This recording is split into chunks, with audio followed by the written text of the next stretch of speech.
And hello. Good morning, good afternoon, good evening, wherever you are in the world. And this is Kathy Frey from IMCO, from the International Integrative Maternity Healthcare Organisation. And welcome along to this week's live webinar.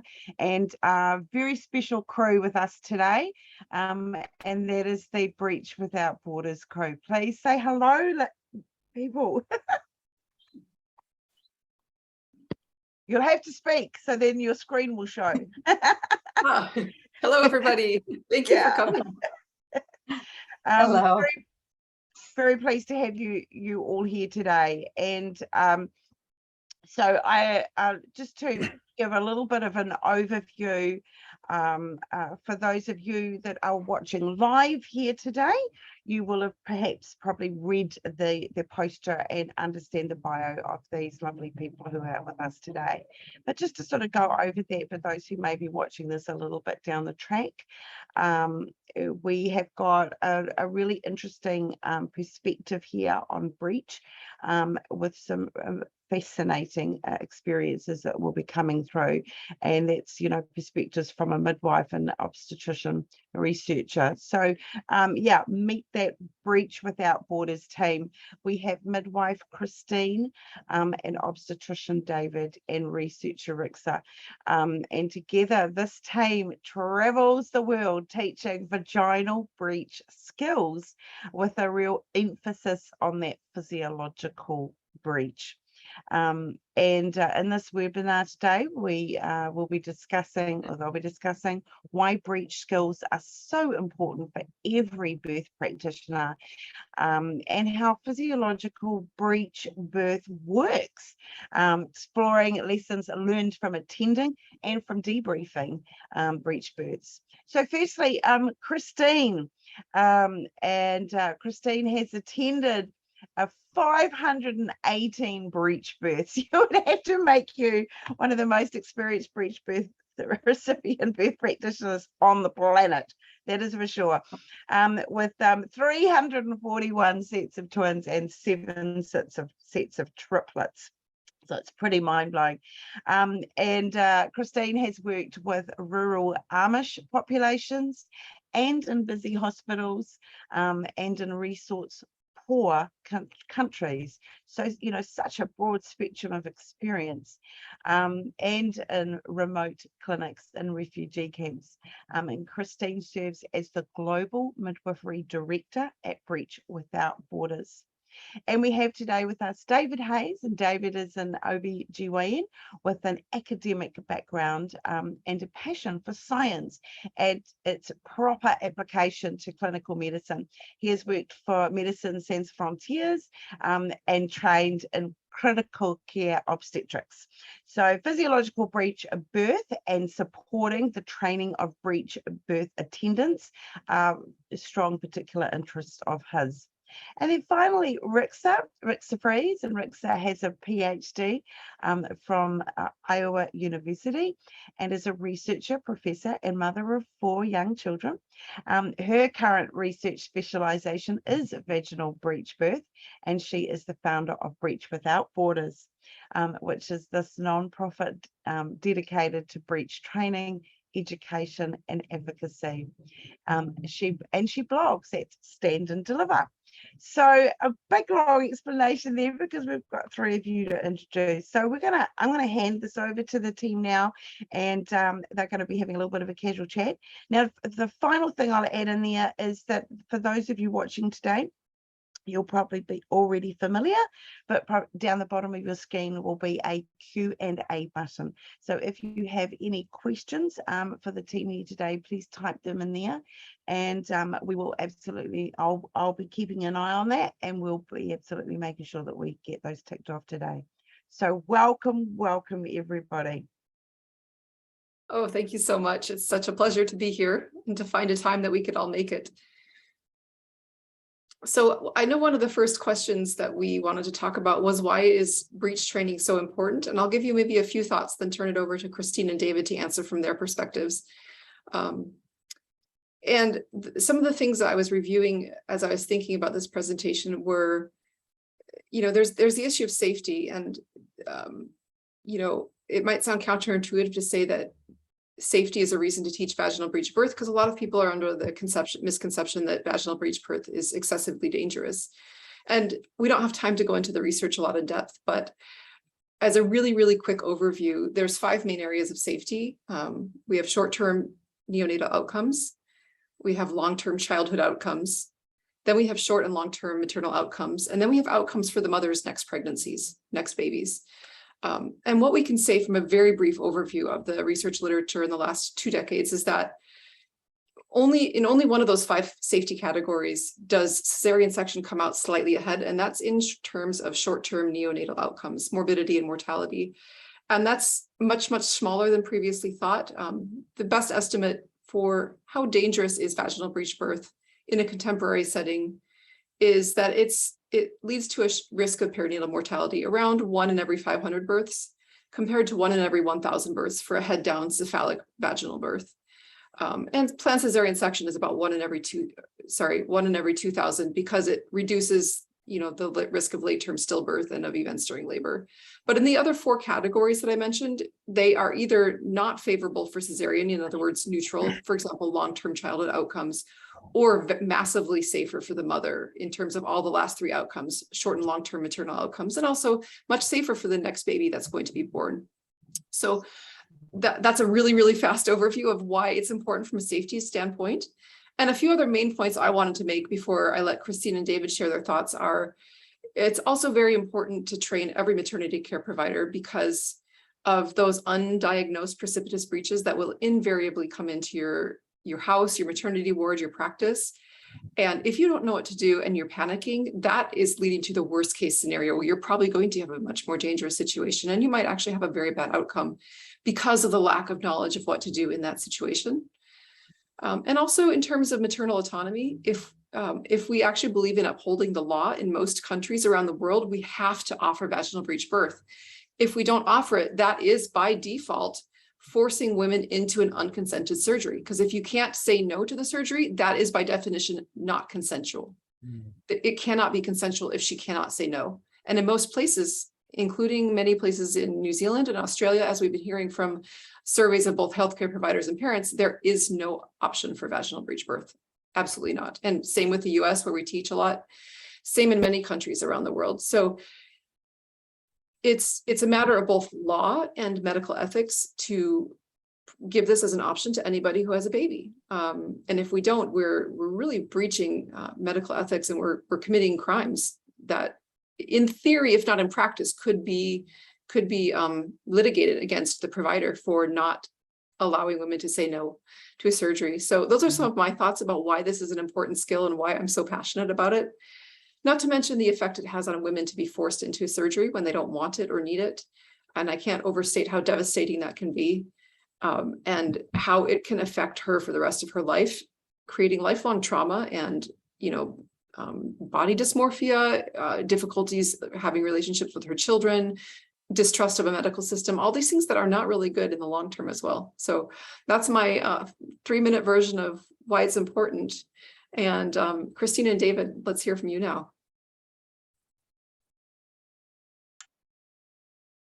Well, I mean, I think you covered most of the main important points, and I agree with everything that you said. One of the reasons, if I'm looking at just for midwives, one of the reasons when I talk to other midwives and explain why breech training is important is because regardless of where they might be at this time, whether it's the US in a particular state or someplace in New Zealand or the EU, they may not always be there or practice there. And case in point, if I had not been trained in vaginal breech, I probably would not be working for MSF right now, because it was really a requirement that I had breech and twin experience.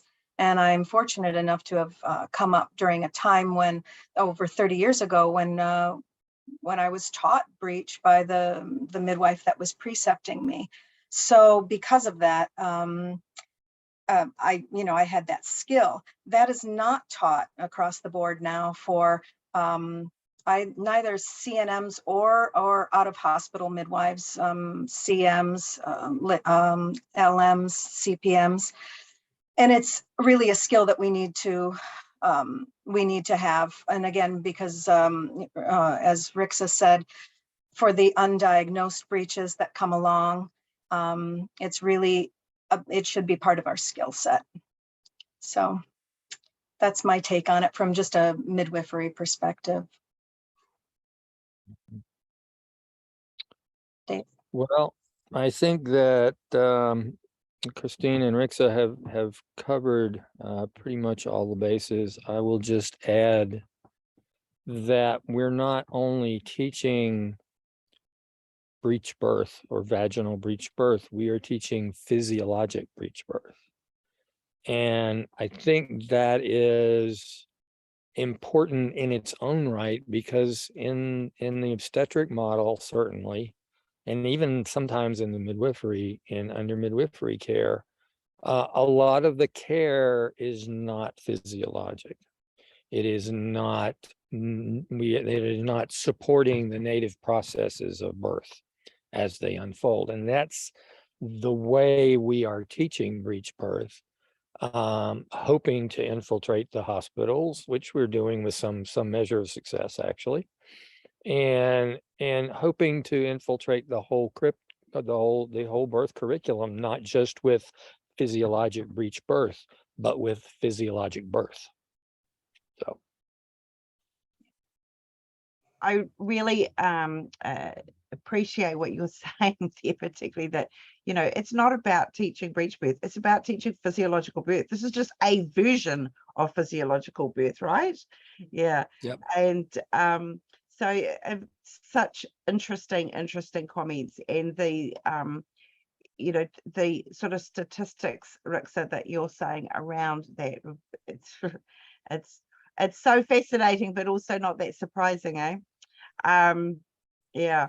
So now I know that you're going to be, you've got some incredible experiences for sure within, you know, working in places where C-sections are either not available or they're only done for maternal indications, not fetal indications, which is a hard one to even conceive of, you know, in Western countries. So with working in that sort of setting, you know, you would have obviously seen such a range of things around the breech that are, I guess, practices that you would not ever see at all in a resource-rich setting. Can you tell us a little bit more about those kind of situations? Sure. Yeah, because I do work in resource poor settings. I have seen a large range of things that I might not ordinarily see, because we just take whatever comes in the door, and that's what I'm expected to deal with. And so because of that, I've actually seen I've seen a lot of things that I wouldn't have if I had been here just practicing home birth, for example, here in the US, and I was screening people for gestation and maybe size of baby, parity, those sorts of things. So, and because of that, it's given me a better understanding of just exactly what is possible, not just with breech birth, but with birth in general. And so I think that it has given me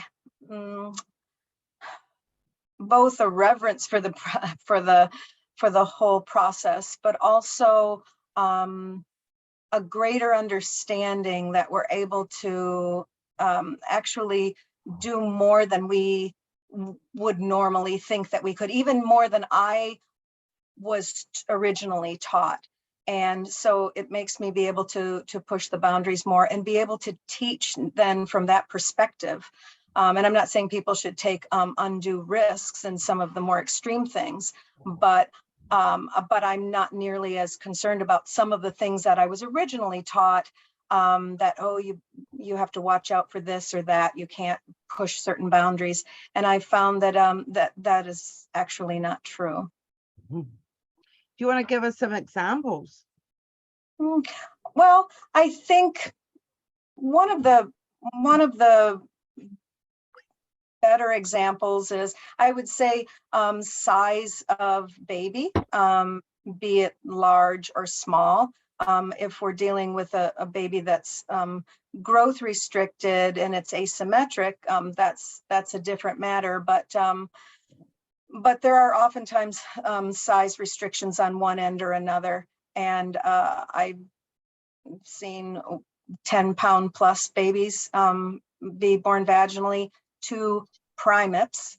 And I've seen very small premature babies that weren't growth restricted per se or asymmetrically, but they were just preemies. And I've seen those be born without any issue. Although I will say, when people bring up cervical head entrapment, that's more likely when it's going to happen is with a preemie, because they can come through the cervix before it's completely dilated. So I've run into that.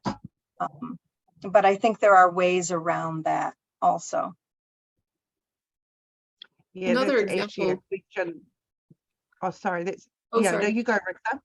Oh, Kristine, another example that I was thinking of is the primate birth that you had with a 17-hour cord prolapse with absolutely no compromise in the heart tones. Teaching us again that with breech, sometimes the things that we've been taught, that cord prolapse isn't, a life-threatening emergency to the baby, isn't necessarily the case. And you wouldn't have the opportunity to watch 17 hours of a cord prolapse in a hospital in this resource-rich setting. It wouldn't happen. But where there was no other possibility, I guess we learn that things that we assume are true are not necessarily true all of the time. And so that's another birth that comes to mind as an example of what might be possible in a place where some of the restrictions are not the way they are here. Right. Yeah, no, that's a great example. And I've not just that one, but I've managed numerous cord prolapses with complete or incomplete breaches. And I haven't had any mortality or morbidity with any of them, quite honestly. Some of them are at the very end, and some of them happen, just prior to descent of the baby and pushing. And I've walked in on ones where I came in for my shift and they're like, yeah, she's been like this for an hour and a half. Okay, then we get the baby out and everything's fine. So, and I'm not saying that, again, that we should be doing this. I just have seen what's possible in these settings, because we won't section for something like that. Yeah, there was one of the questions that have come through is, is the growth restriction of a baby, an impediment to assist breech birth? And you're talking about, asymmetric IUGRs. I guess that's when you have perhaps had, less than optimal outcomes, I should say. I think asymmetric IUGR is one of the risk factors that we take pretty seriously. If we're talking at a resource-rich setting where we have access to cesarean section, et cetera, right? Yes.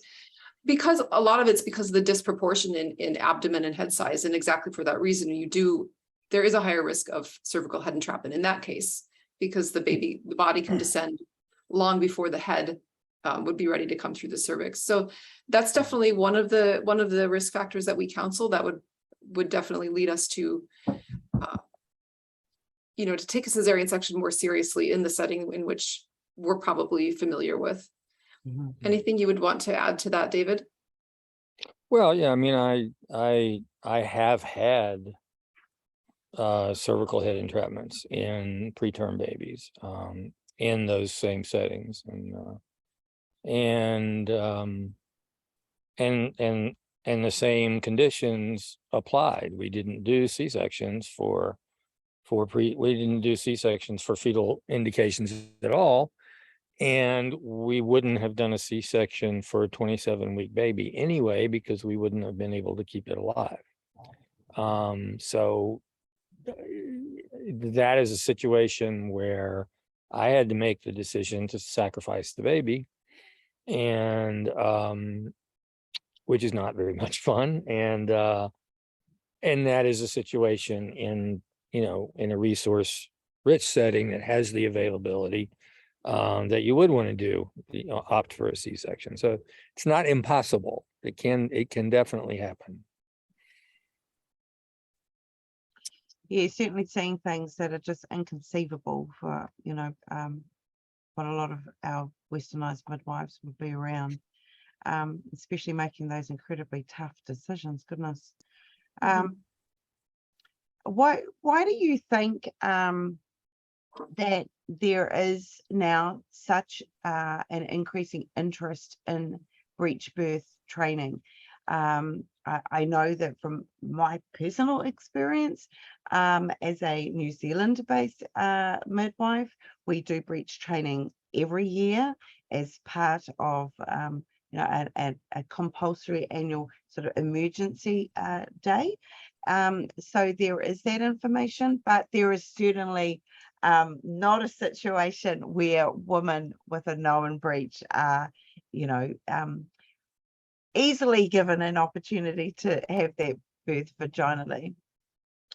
So that, law and medical ethics that you mentioned before of a woman's inability to say no to the surgery, we've definitely got those issues going on, but we're not talking just about New Zealand. But why do you think in general in the world there is more interest? Do you think it's quite woman based that, I feel like women themselves are sort of they're becoming more knowledgeable. They want to keep things normal. They sort of want to stand up for themselves a little bit, rather than, let's say, if we went right back to sort of the 50s and the 60s where women were told what to do, and dare not question the charge midwife sort of thing.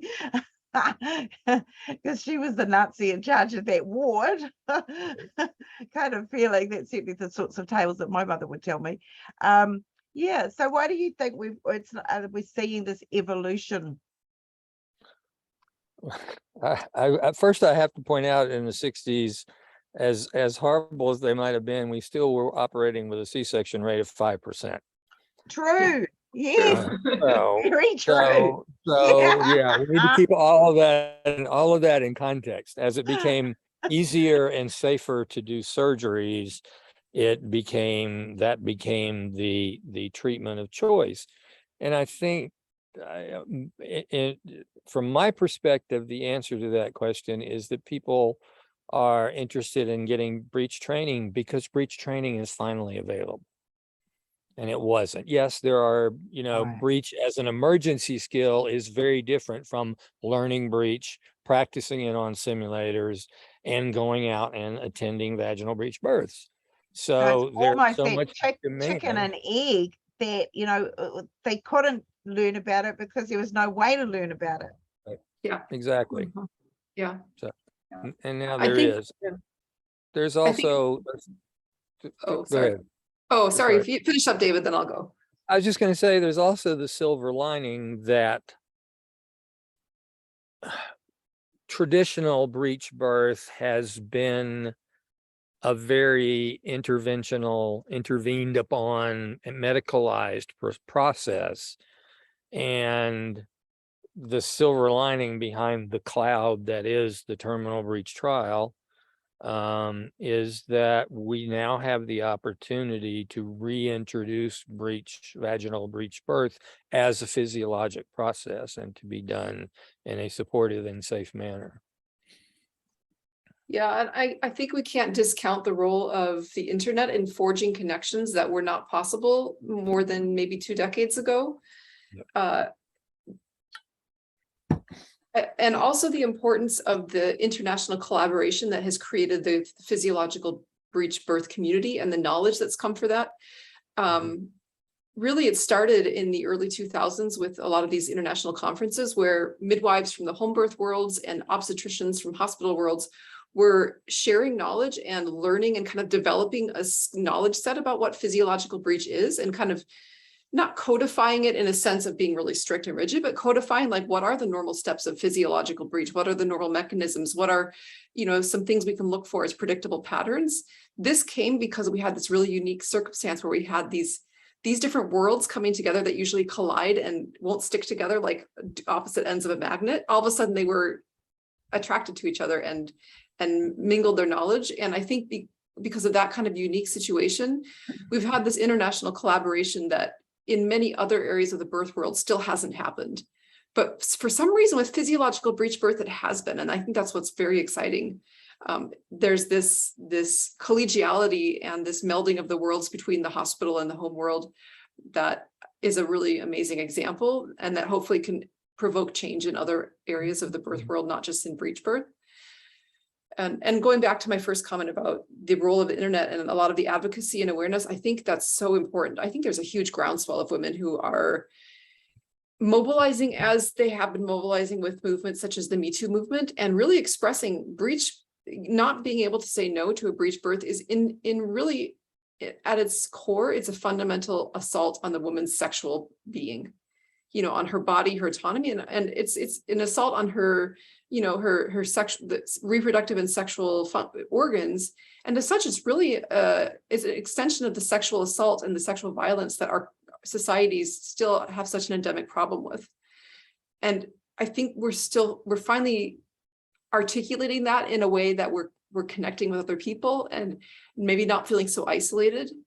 And women are expressing more openly that this is not acceptable behavior, and we want something different, and we expect better treatment of our bodies and our whole selves. So that's some thoughts I have about where we are right now in terms of why it's becoming more of an interest. Yeah, and I think too, to add on to the internet piece, not only are we able to make the connections, but anybody can post, they can live stream their birth, they can post birth videos. So if you Google birth video, breech birth video, you can see women birthing breech babies vaginally as much as you want on the internet. And other women are seeing that that's possible when they've just come back from their OB visit and the OB said you need a C-section. So then they're Googling stuff, and then they suddenly see these people giving birth in the water and giving birth standing in their living room, and they're like, but why do I need a C-section? So I think that the internet is also doing that. It's bringing, we can all watch breech birth anytime we want, and the majority of the births being posted are very straightforward. Baby just slips out. It makes it look easy, even though it's not always. So that's not always a good thing, but they do see that it is possible, and most of the time it does work like that. So I think that, that's another factor. And in those situations, in the westernized countries, in the big hospital kind of situations, even if your main carer is a midwife, when there is a breech situation, it is that kind of, there is like a consultation that traditionally needs to go on between the woman and the midwife and the obstetrician. And certainly there's a lot of, I've witnessed where, there's like obstetricians can sometimes do a very good, and midwives, job of scare tactics to these women. And they've just had the bejeebers frightened out of them on the idea of birthing breech. And I've even witnessed senior consulting obstetrician, well, one in particular, make a comment that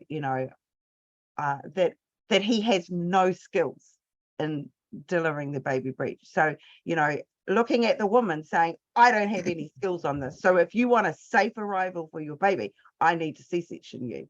And this is a shame when we've got very senior, we're not talking about somebody junior, we're talking about somebody senior. But I guess that could be the issue, that when you've been in practice for decades and you still have never done something, well, yeah, you don't have this skill. It's like a skill set that's been lost within obstetric medicine. So, That's you know, like a couple of questions that have come along here from our viewers, which sort of overlap together, is why do the question from Kim, why do you think that in the UK, it's so readily opt for a C-section and breech birth, but of course we can apply that around multiple countries. And the question, I love this one from Cheryl, but what is the best way to approach an obstetric team who believe doing breech extraction through C-section is okay? And, you know, they say do not need to learn that physiological approach to breech birth. I mean, what's your advice? And, you know, how does the woman or their supporting midwife, you know, react to that lack of support in the hospital obstetric system? I think one approach is, I'm the researcher here, so it's going back to what the research says and trying to maybe set some of the fear and emotions aside for a second and have a dialogue based on what does the research say. And in that sense, the research is very, very compelling that physiologic breech is safer than, you know, on the back breech, and can be, you know, can be just as safe in a skilled and experienced center as planned cesarean section. And I know that's very hard for people who have their minds made up that they want to do cesarean section. Honestly, we really can't convince them. It's very, very difficult. The motivation on the end of the healthcare provider has to come from within. Or it has to come from such massive consumer pressure that they can't ignore it anymore and they feel like they need to look into this more. But I still think it's important to always go back to what the research says, because our fear is often disproportionate to what the evidence actually says. And you'll find that most healthcare providers are very uneducated about what the risk of vaginal breech birth even is. Most of them have no idea. They couldn't give you any accurate statistic of risk at all. They would just say it's very dangerous, your baby will die. And that's all they know. Yeah, that's so true. So what would be some of your most preferred resources for women and for other birth practitioners to look up, you know, the stats on stuff? Yeah, well, they can, of course, go to breechwithoutborders.org, that's our website. And we have a number of different, you know, infographics and statistics and even some different lectures they can look at that go much more into depth about the research and evidence base for breech birth. They can also consult, for example, the UK breech birth guidelines, which are actually pretty well done, that review the evidence. That's another great place to send them. So, you know, I have some articles I've written summarizing the research evidence that are also available on our website. So there's a number of resources that are, I think, pretty comprehensive and that give you a good overview of what's out there, what we know and what we don't know, and would get them on their way to understanding this better. And again, they're not going to get this good information from nearly any healthcare professional because the professionals themselves don't know it. Yeah, because it is specialist information in a way. And It is. Obviously, you know, and yeah, so they don't have, they know a little bit about a lot of things, not a whole lot about one thing. Yeah. Correct. Do you, one of the questions coming through is, have you had or are you having many obstetricians attending your training around the world? Now, one of the attendees here is asking particularly in Australia, have you had many obstetricians attend, or, you know, but I guess whatever happens in Australia is probably indicative of what's happening wherever you're visiting. Do you sort of find that you're walking into a room and every single person is a midwife, or, you know, how does what's that kind of share? Well, I would certainly when we started out, when we would walk into a room and everyone would be, I mean, some of them would be midwives, some would be doulas, some would be parents. I mean, we got just a whole smorgasbord of people in the birth community. But in 2 years, including COVID, well, I guess it's 3 years now, including COVID, we've gone from that to, in the US, we have now trained, let's see, 1, 2, 3, 4, 5, 6 hospitals their L&D staff, their midwives. They have them. Some or all of the obstetricians on staff. Some of the residents and programs that have residency situations. So, from my perspective, I'm honestly sort of stunned at the uptake from the medical system, because the people that are interested in it and doing it and wanting to do it, it's through no fault of their own that they weren't taught breech birth, and that breech birth teaching disappeared actually long before the term breech trial. It was, it's probably been 30 or 40 years since breech birth was a routinely taught thing. So I guess the answer to that question is yeah, and specifically Australia, no, because we haven't taught in Australia yet, but we have had attendings come to our training in New Zealand the last time we were there in 2019, and I expect we will see some more this time around too. Yeah, we definitely have a lot more in New Zealand because we have entire DHBs enrolling all of their staff in some of our workshops. So we're really thrilled about that. I think it's such a positive change. We're also working on the RANSCOG CPD certification, so we can offer them the medical CPD hours. So I'm hoping that will also attract more obstetricians once they can get all those hours for taking our training. So that's in process. That's fantastic. So you've actually, you've seen quite a lot of progress in quite a short time. And considering a big chunk of that time has been impacted by COVID borders closures, you must be pretty pleased with that progress. Oh, for sure. I think it's amazing that despite COVID, we actually were thriving.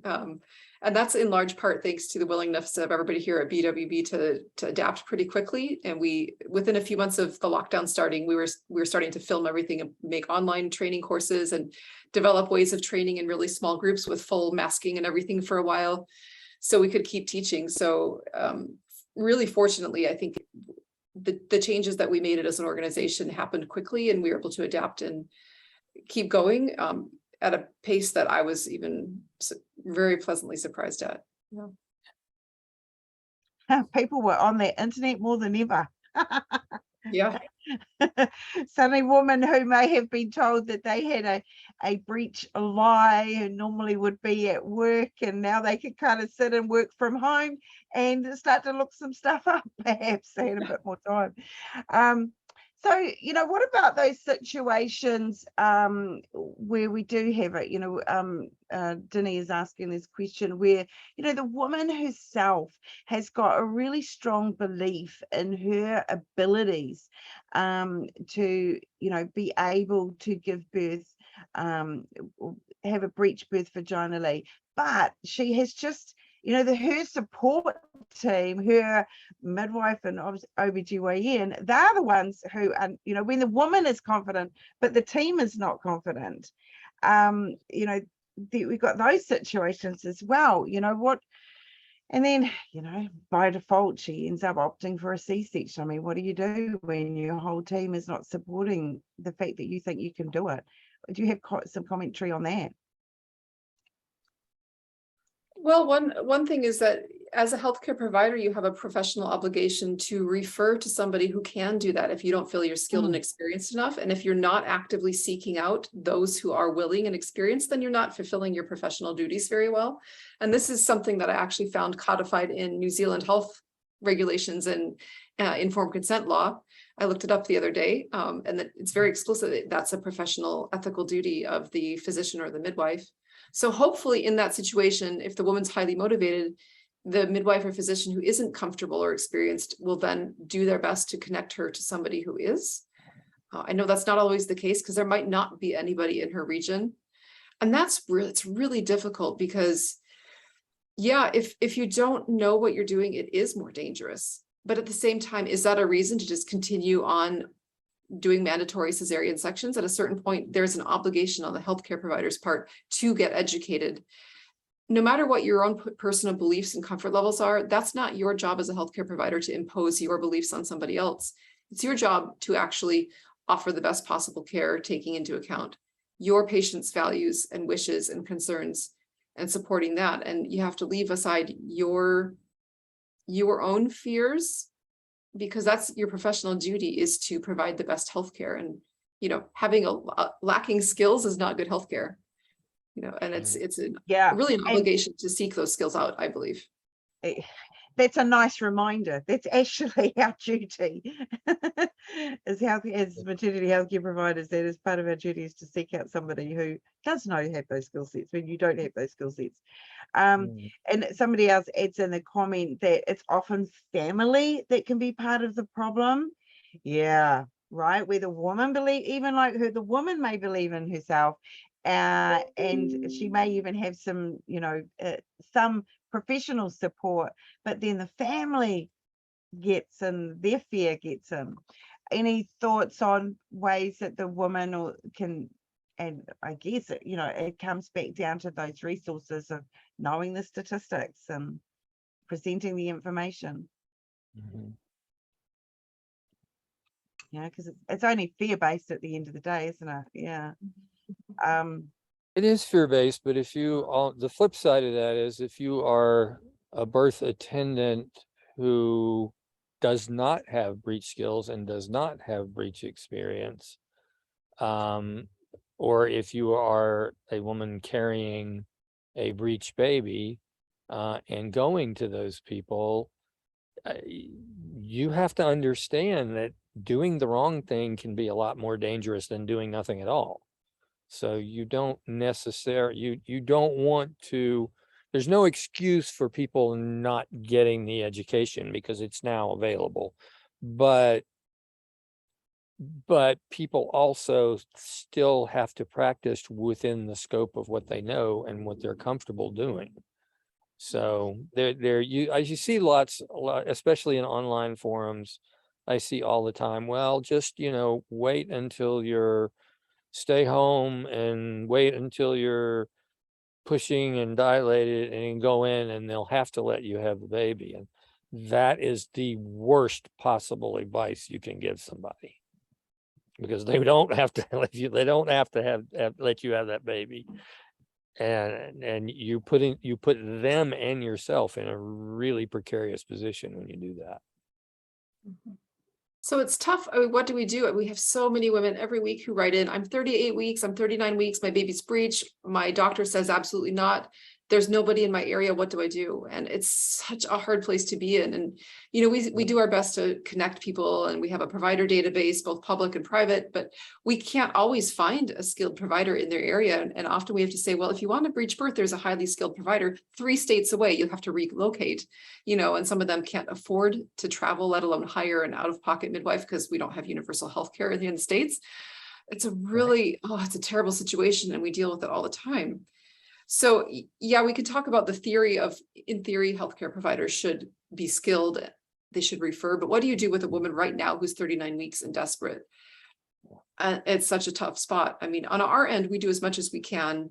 We offer, especially people we've trained, we offer virtual labor support. If they can't find a skilled provider in person to kind of team up with, we FaceTime births. If it's less than ideal, we'd rather be there in person, but if not, if you've trained with us, we offer that. We'd rather that you call us and have another pair of eyes than you go it alone.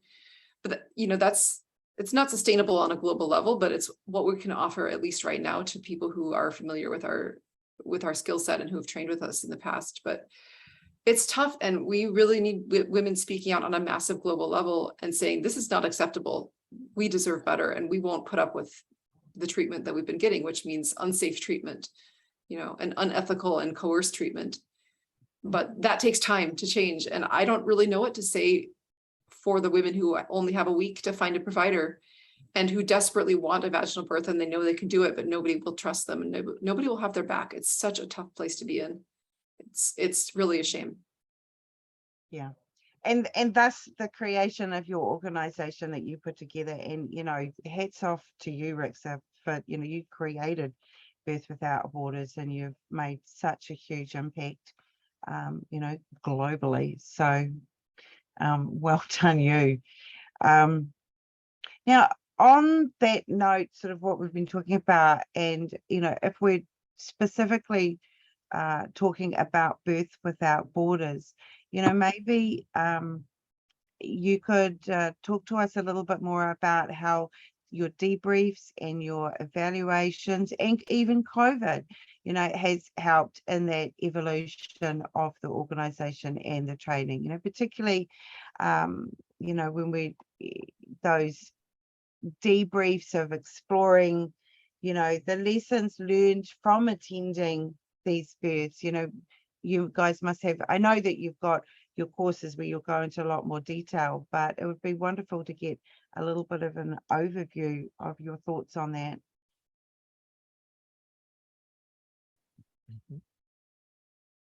Kristine, maybe I'll let you start first.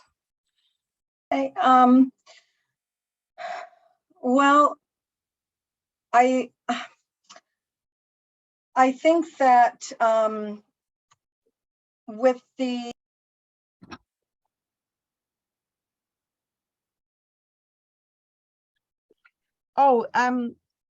you have turned off your microphone.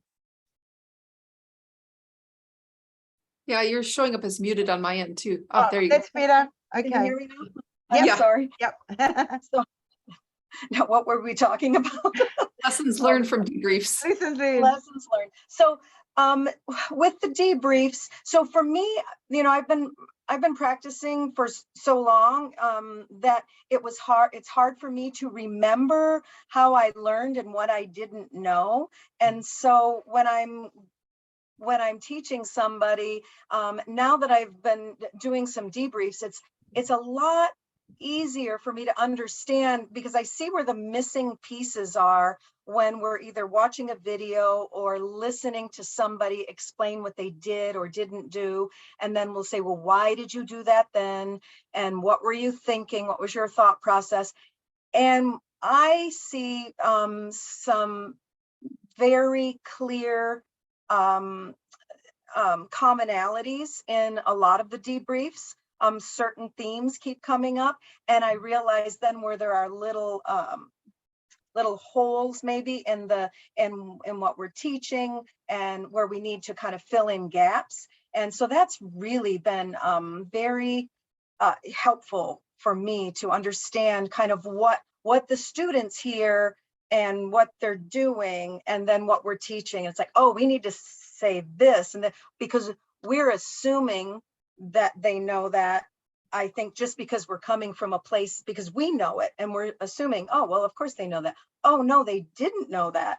And so that's where the debriefs have been really helpful for me. Yeah, I agree. We've gotten a lot of information from midwives and how they have done some of the maneuvers that we didn't anticipate they would have done, or done them differently. And I think the other thing, and this has applied to me as well, and when I attend breaches, and that is, it is so valuable to videotape the birth that you're attending. Talk with your clients, tell them, this is a process that we like to go through. It shows us, we learn such an incredible amount just from going back and watching your own video. If everything went beautifully, still go back and watch your video. You will see stuff that you didn't see when you were attending the birth. So I really find the process of videotaping your births and reviewing them, probably cephalic births too, but with cephalic births, not a lot happens that you can see, and then the baby falls out. So breech is somewhat different in that respect. You get to see a lot of what's going on. You see a lot of the cardinal movements, and you can pick up on things that you might have missed when you were actually watching the birth. So it's a really valuable tool. Absolutely. And I can't tell you how many videos we've gotten sent where right when it gets really interesting, which often means complex, they put the camera down, because they have to help. And so what I would say is also, please put your camera on a tripod so that you don't miss the important parts when you have to put the phone down to put your hands on the baby. I know it sounds like a, more practical thing than we want to think about, but for learning purposes, we've missed a lot of really great videos because of that situation. So film it if you can get permission, but also please use a tripod so that whatever happens, you don't have to worry about fiddling with the phone. You can just focus on being there with the baby. Absolutely. Yeah. Or I always try to bring somebody whose only job is to film the birth. But even then, you see them, they get distracted and they like put the phone down, and then the camera goes over here and over there because they get so caught up in it they don't realize that they're. But you can forgetting also something. easily get in the way of your tripod. So, you're damned if you Seriously. do and damned if you don't. Yeah. Mm. We have really evolved our Excellent. teaching. I love Oh. your practical comments there. It's just so funny.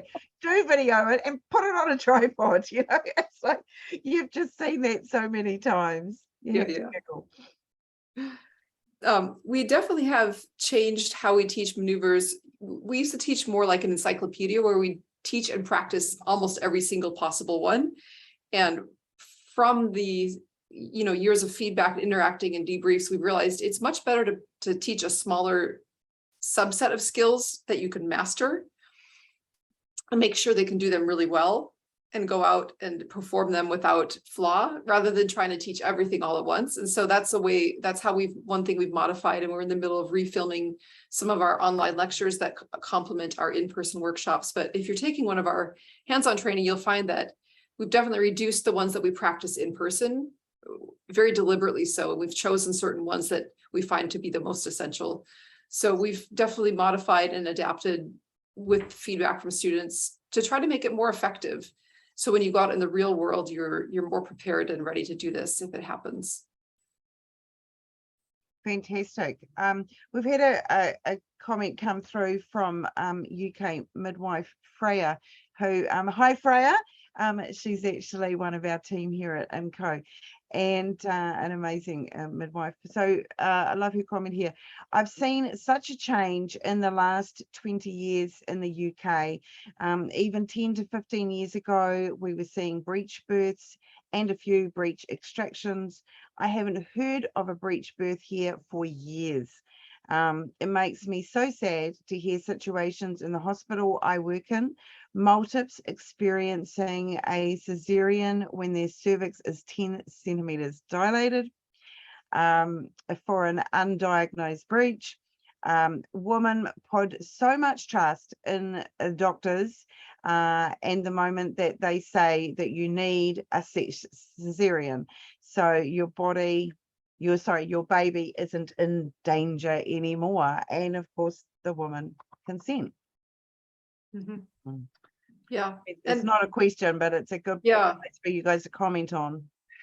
And in some parts of the UK, there's been a resurgence led by Sean Walker and others who are doing the OptiBreech trial. They're doing, multi-center studies of physiological breech, but you have to be in those areas. So I think it's very much geographically dependent on where in the UK you are. And it's interesting because the UK has really good support from the RCOG, the Royal College of Obstetricians and Gynecologists. They have very, very good breech guidelines that were authored by Lawrence Impey just a few years back, and some of the best evidence-based guidelines out there, and quite clear that what the risks and benefits are. And despite that, it's still been slow to change. And you wish it wouldn't be the case. Yeah, and you can sort of hardly feel that, medically, ethically, that women should have, well, it depends where you live, depending on within just the same country, Totally. It's not wonderful, is it? But at least I guess, it's getting recognized, and you guys are making an impact in there. Just see what other questions we've got coming along here, and we will need to wind this up quite soon. So I just had a breech birth class today here in the UK. Is all breech presentations possible for vaginal birth, or footling breech, for example, needs to be a C-section? That's what they were told in their class today. Ah. So this issue of foot-leak breech is very fascinating. I dug through the medical literature, read through probably 40 years of all of the studies on PubMed about type of presentation and risks and outcomes. And what I can say that foot-leak breech is misdiagnosed probably 99% of the time.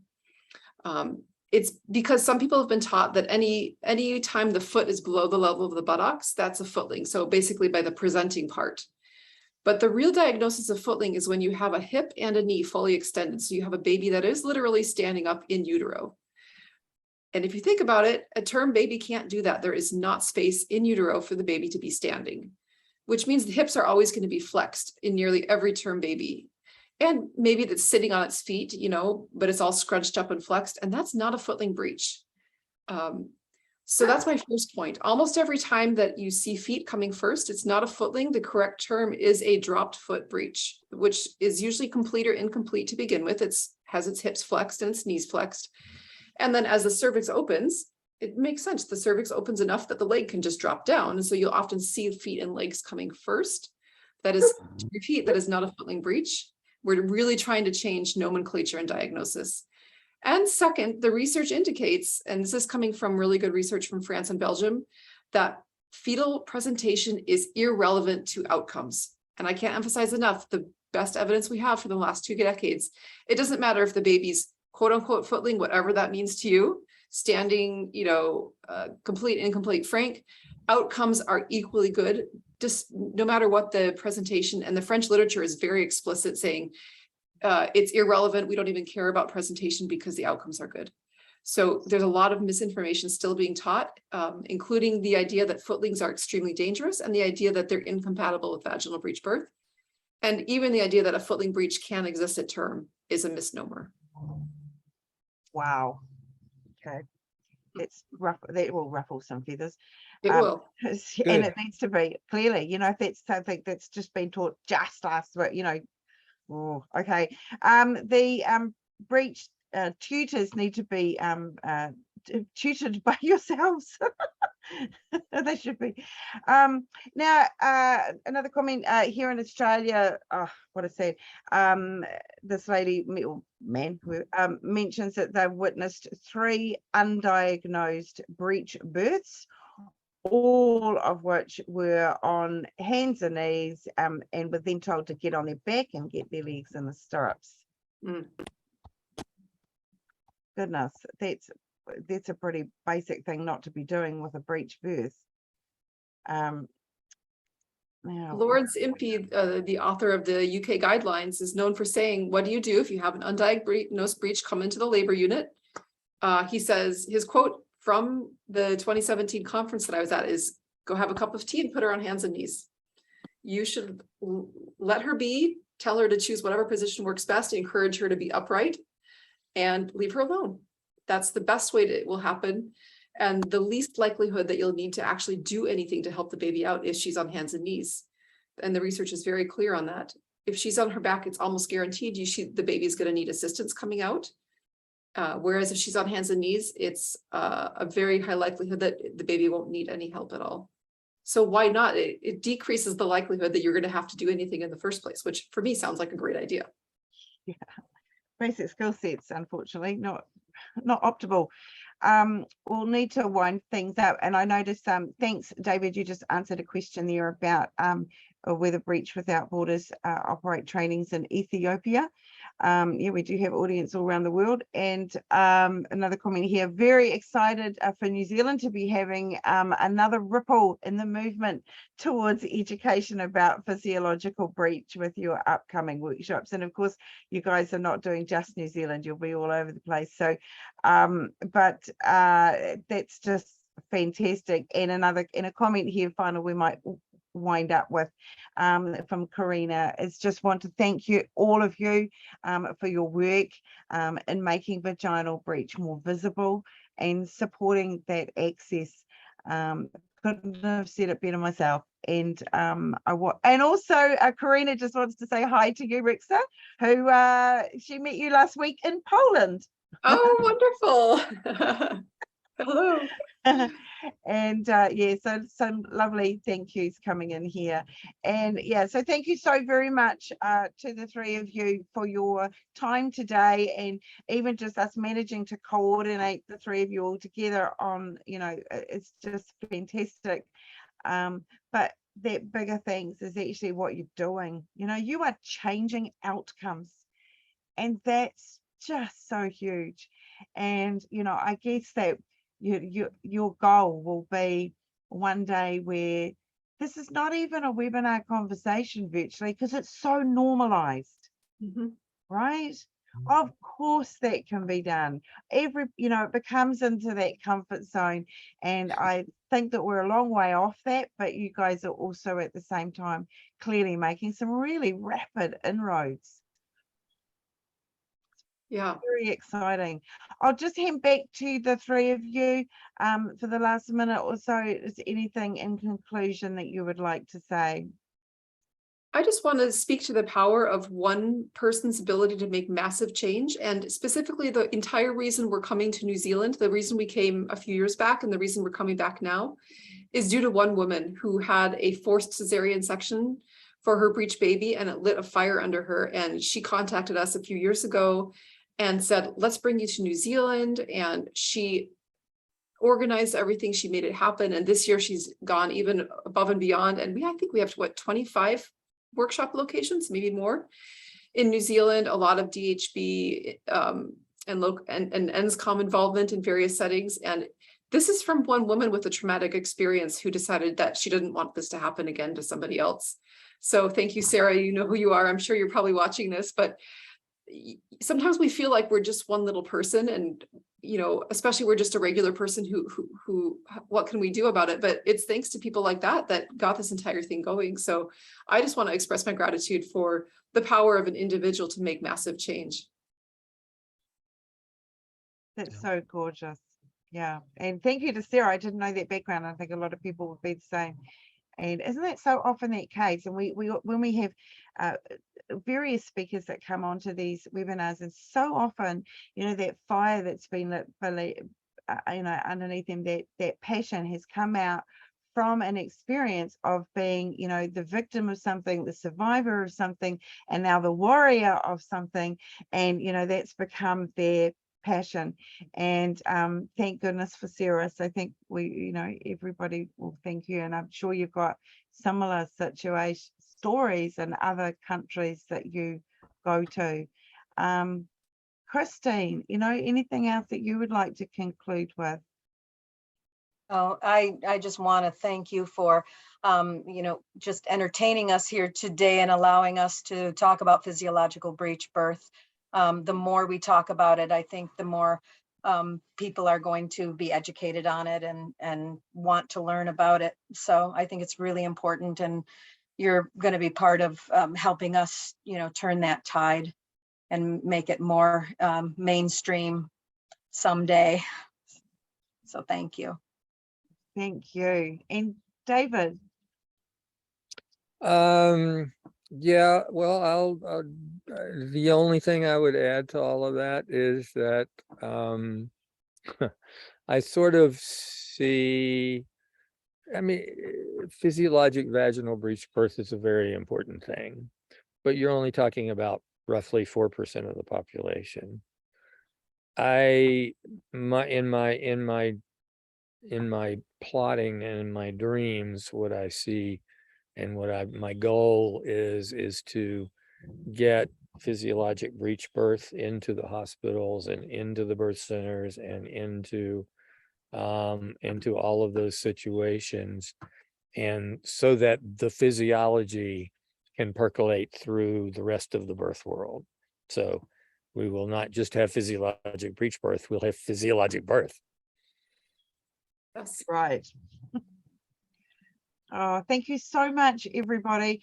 You know, we just really appreciate your time and coming together to, you know, help enlighten us all. And, you know, this webinar will be online with us for many years to come. So you're impacting beyond just those who are with us today. And so thank you to our audience, of course, who've come in live.